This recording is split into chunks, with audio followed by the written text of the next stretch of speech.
to the FanMouth Fantasy Roundtable. I'm Erin here with Jeff and Dave to talk to you about our daily fantasy wide receiver picks for Week 9. Jeff, who's your wide receiver pick this week? My wide receivers this week, I've got Josh Gordon and Terrence Williams. They're a couple of Dave's regular guys, I guess you could say. I've got them a lot, too, in my yearly leagues, but I'm going to throw them in my lineup for this daily matchup because they're just guys that are coming on strong right now. Josh Gordon, ever since his suspension, has been incredible. He's been an elite wide receiver one. And the price justifies me putting him in my lineup this week. The Baltimore matchup is a solid one. Baltimore has not been good against the pass this year. With Terrence Williams, he's facing the worst cornerback in the league this week, potentially, with Josh Robinson. Josh Robinson's given up 50 catches to wide receivers this year. And in 7 weeks, too. They've already had their bye week. So I really like those picks, and I think I'm going to get a ton of points out of those two guys. Yes, these are two guys I introduced to the fantasy game. And unfortunately, I've kind of jumped off their bandwagon too early. Gordon had a monster game last week. Absolutely. I wish I had him after I was riding him for several weeks.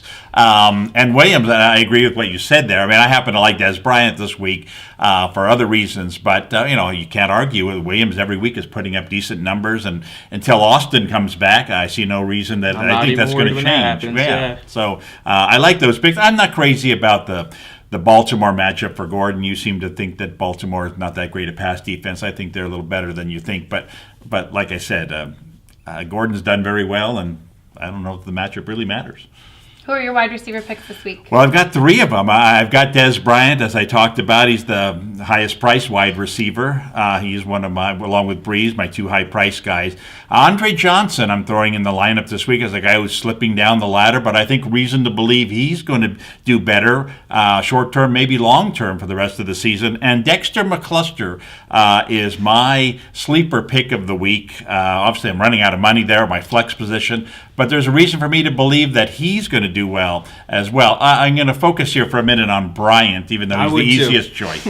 My belief on superstar players in the NFL, I mentioned this 3 weeks ago with Brandon Marshall.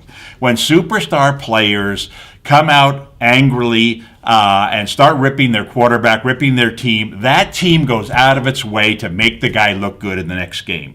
Marshall had a terrible game, came back against the Giants and had a monster game. Now he's happy again. Des Bryant's complaining about not getting the ball as much in a game where he scored 2 touchdowns, mind you. And here's an opponent where Dallas can do whatever they want this week against this opponent. They're going to win this game easily.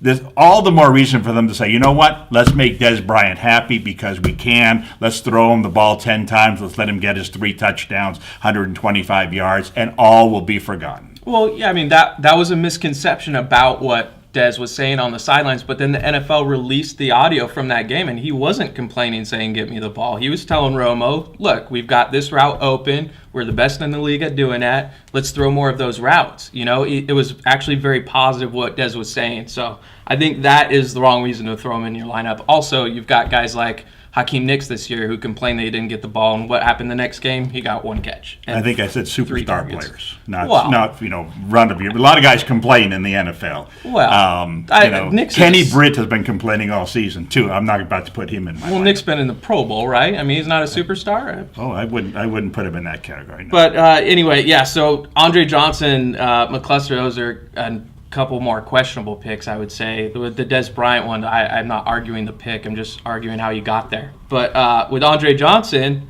a little nervous. I like Case Keenum a lot, but we don't have that big of a sample size to go off of, so we don't know if there's really chemistry there. And then with McCluster, I mean, that is a Hail Mary if I've ever seen one. I mean, I know it's a great matchup, but that guy is not consistent at all, and I'm not going to take a chance at a 0 with McCluster there. Well, the reason I like McCluster is, first off, Buffalo, as you mentioned earlier, terrible against the pass. If Kansas City's going to throw the ball this week, they have very limited options. Bo's had a terrible season. He's almost done nothing in the passing game. They've got a tight end who catches the ball once in a while. Here's a guy, McCluster, who was targeted 10 times last week. Remember, he's one of these, throw him the little screen pass, throw him the quick slant, and he'll make things happen. This is what Alex Smith does. I mean, we all know he's not going to throw throw the ball 25 yards down the field. If someone says to him, hey, all you got to do is throw it 10 yards to this little guy and let him run, and you're right, if for whatever reason they didn't do that for the first 6 weeks, all of a sudden last week threw him 10 balls, and now this week they're facing the second worst pass defense in the league. I'm willing to take a chance on him at a very low price. Yeah, I think that's a product of a game plan, though, saying, you know what, let's try and shock these guys. Now it's not a shock anymore to target Dexter McCluster 10 times in a week. And I mean, his average over the year is 7.7 points. And if you get 7.7 points out of McCluster this week, you've got to be upset. No doubt. Exactly. So. Well, of all those picks, my favorite is Des Bryant. He's in my lineup, too. I think it's hard to argue with that, and I agree. I think he's going to be coming out angry this week. Maybe not angry. I mean, it was a heartbreaking loss against the Lions. He's going to want to rebound. There was a lot of emotion there. My concern with Williams is that maybe he's going to end up like Boykin was last week. Nelson and Boykin went up against the Minnesota secondary, and Nelson got 2 touchdowns, 175 yards, and Boykin ended up no touchdowns, under 100 yards. Are you concerned about that at all? Not really. I mean, Boykin had a solid game last week. Not amazing, but if that's the floor for Terrence Williams, then I love that. All right, well, I went with Des Bryant because I want those 2 touchdowns and 175 yards. My other wide receivers this week are Denarius Moore from Oakland and Ted Ginn Jr. from the Panthers. I went with Moore. He had a rough game last week because somehow the Oakland Raiders pulled up to a big lead and put the ball on the ground, and so Terrell Pryor wasn't throwing him the ball anymore. But the only rough game he's had besides that this year was when Matt Flynn was throwing the ball, and now that the ball is back in Terrell Pryor's hands, I like Moore this week. A great matchup against Philadelphia. And my Ted Ginn pick is one that I like this matchup. Ted Ginn, yes, he has a case of the butterfingers, I know, but last week he got 5 receptions on 6 targets, 80 yards, and one of his biggest assets is his ability to get the big, long balls. Cam Newton unloads, and he's fast, and he gets down the field. The Falcons' biggest struggle this year has been against those exact type of plays. They've given up 11 40-plus yard plays, so I think that matchup could result in Ted Ginn getting some really big catches and a lot of yardage. I had Moore earlier this year, a time or two, and you're right, he had a good start to the season.